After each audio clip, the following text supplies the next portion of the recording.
Am I foolish? Am I mad?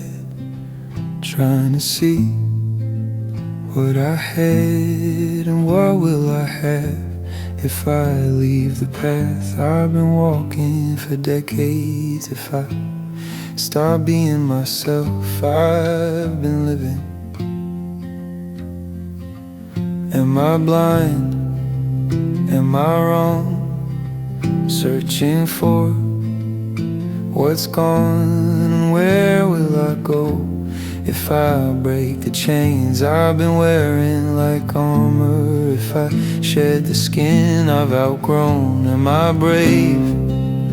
Am I wise? Daring to realize that who I became was not who I am. I've been hiding my essence. If I find my truth, will it hurt?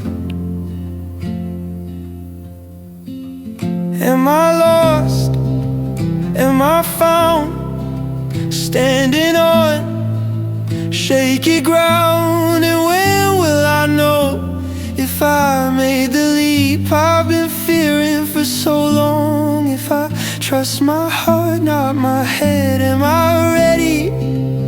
Am I strong?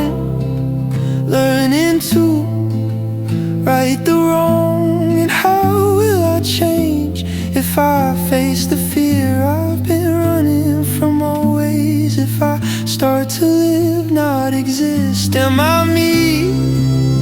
Am I free?